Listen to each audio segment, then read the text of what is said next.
کہ ہم عوامی اجتماعات میں کسی وزیر، حکومتی افسر یا اپنے امیر پر تنقید کر کے انہیں بدنام نہ کریں، جبکہ طالبان حکومت کے نائب وزیر انصاف عبدالغنی فائق نے 2 قدم آگے بڑھ کر سراج الدین حقانی کو خبردار کیا تھا کہ وہ اس عمل سے باز رہیں۔ یہ تو آغاز تھا، اس کے بعد ایک اور واقعہ رونما ہوا۔ دسمبر 2024 میں کابل میں منعقدہ مذہبی طلباء کی تقسیم اسناد کی ایک تقریب میں افغان وزیر تعلیم ندا محمد ندیم نے، جو ملا ہیبت اللہ کے انتہائی قریبی سمجھے جاتے ہیں، طالبان کے مخالفین کو آڑے ہاتھوں لیا اور ایسے لوگوں کو خدا اور اسلامی نظام کے دشمن، مرتد اور دین کو پامال کرنے والے قرار دیا۔ اس آگ برساتی ہوئی تقریر کے جواب میں سراج الدین حقانی نے اپنے خطاب میں ندا محمد ندیم کو جواب دیتے ہوئے کہا تھا کہ یہ بالکل مناسب نہیں کہ ہم لوگوں کے سامنے سخت الفاظ استعمال کریں۔ سراج الدین حقانی کا کہنا تھا کہ ہمیں خود کو مذہب کا ٹھیکیدار نہیں سمجھنا چاہیے۔ انہوں نے برملا کہا تھا کہ عوام پر اپنی ہر سوچ زبردستی مسلط کرنے کی روش نے حالات کو اس نہج پر پہنچا دیا ہے جہاں طالبان کے پاس لوگوں کے کسی سوال کا جواب نہیں، اور اس کی وجہ ہمارے کچھ رہنماؤں کی مذہب پر اجارہ داری ہے۔ لیکن اختلافی آراء رکھنے والوں میں وہ اکیلے نہیں تھے۔ ان کے بعد افغانستان کے نائب وزیر اعظم برائے انتظامی امور عبدالسلام حنفی بھی تعلیمی اداروں کی بہتری کے حوالے سے قیادت پر ڈھکے چھپے الفاظ میں تنقید کرتے ہوئے دکھائی دیے، جبکہ طالبان حکومت کے نائب وزیر خارجہ شیر محمد عباس تنگزئی تو کھل کر سامنے آ گئے تھے، جنہوں نے خواتین کی تعلیم پر پابندی کے فیصلے کو ناانصافی اور غیر شرعی قرار دیا۔ اس قسم کے اختلاف قندھاری گروپ کو کیسے گوارا ہو سکتا تھا؟ چنانچہ کچھ ایسے سخت فیصلے کر لیے گئے جن کے تحت سپریم کمانڈر کے اقدامات پر تنقید کرنے والے رہنماؤں کے خلاف کارروائی، یہاں تک کہ ان کی گرفتاری کے احکامات تک جاری کر دیے گئے، اور صورتحال اتنی سنگین ہو گئی کہ شیر محمد عباس تنگزئی جیسے سینئر رہنما کو افغانستان چھوڑ کر متحدہ عرب امارات میں پناہ لینی پڑی۔ یہی نہیں بلکہ وزیر انصاف عبدالحکیم شرعی نے بھی بڑھتی ہوئی کرپشن اور اپنے اختیارات میں مداخلت کو جواز بنا کر استعفیٰ دے دیا اور ملک چھوڑ کر دبئی کی راہ لی، جبکہ تناؤ میں اضافہ دیکھ کر وزیر اعظم ملا حسن اخوند نے بھی ہاتھ کھڑے کرتے ہوئے سپریم کمانڈر ملا ہیبت اللہ کو اپنا استعفیٰ بھیج دیا، لیکن اس استعفیٰ کو مسترد کر کے انہیں کام جاری رکھنے کا حکم دیا گیا۔ استعفیٰ میں بظاہر تو صحت کے مسائل کو جواز بنایا گیا تھا، لیکن اصل بات یہ تھی کہ ان پر اپنے ساتھی وزراء کا شدید دباؤ تھا کہ وہ طالبان کی حکومت کو برقرار رکھنے کے لیے عوامی خواہشات کا احترام کرتے ہوئے سخت پالیسیوں میں نرمی کے لیے امیر سے بات کریں۔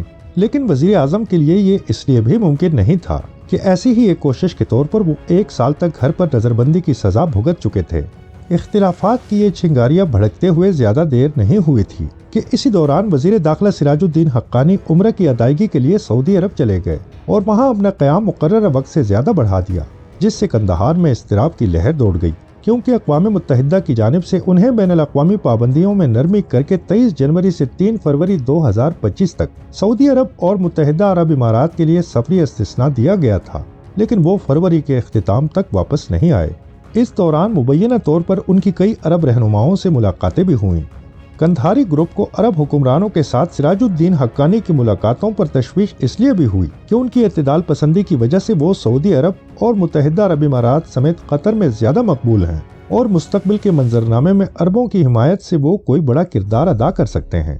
ویسے بات صرف یہاں تک محدود ہوتی تو افغانستان کا منظرنامہ اتنا تشویشناک نہ ہوتا۔ اصل مسئلہ یہ ہے کہ سپریم کمانڈر ملا ہیبت اللہ اخندزادہ کی ہدایت پر ان تمام حکومتی وزراء اور افسران کے اختیارات محدود کیے جا رہے ہیں جو موجودہ قوانین کے بارے میں تحفظات کا اظہار کر رہے ہیں۔ یہی نہیں بلکہ اہم عہدوں، سول اور فوجی تنصیبات اور اہم اداروں سے حقانی نیٹ ورک سمیت اختلاف رائے رکھنے والے دیگر لوگوں کو ہٹا کر قندھاری گروپ کے اہم افراد کو تعینات کیا جا رہا ہے، اور تمام معاملات فرد واحد کے ہاتھوں میں مرکوز ہو رہے ہیں، جس سے طاقت کی تقسیم کے حوالے سے بے چینی بڑھ رہی ہے۔ حال ہی میں دارالحکومت کابل میں 90,000 سے زائد کیمروں کی تنصیب کو بھی مشکوک نظروں سے دیکھا جا رہا ہے، جن کا مقصد سیکیورٹی صورتحال کو کنٹرول کرنا بتایا جا رہا ہے، لیکن نگرانی کے اس جدید نظام نے کابل کے 60 لاکھ شہریوں سمیت ان لوگوں کی نقل و حرکت کو بھی نظر میں لے لیا ہے جن کا تعلق کسی نہ کسی حوالے سے حقانی نیٹ ورک سے جا ملتا ہے۔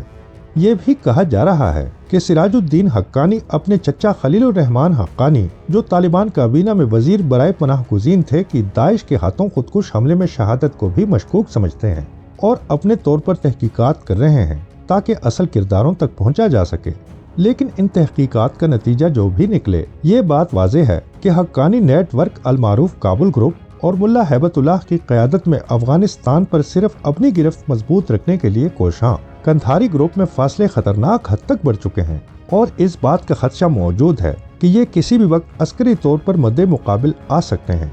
طاقت کے لحاظ سے دیکھا جائے تو دونوں ہی گروپ کافی مضبوط ہیں۔ دونوں ہی گروپوں کے لوگ بڑی تعداد میں فوج، پولیس، سیکیورٹی کے اہم اداروں، وزارت دفاع اور وزارت داخلہ میں موجود ہیں اور ان سے تعلق رکھنے والے ایسے افراد کی تعداد بھی ہزاروں میں ہے جو حکومتی فورسز میں شامل نہ ہونے کے باوجود امریکہ اور افغان نیشنل آرمی کے چھوڑے ہوئے ہتھیاروں سے مسلح ہیں۔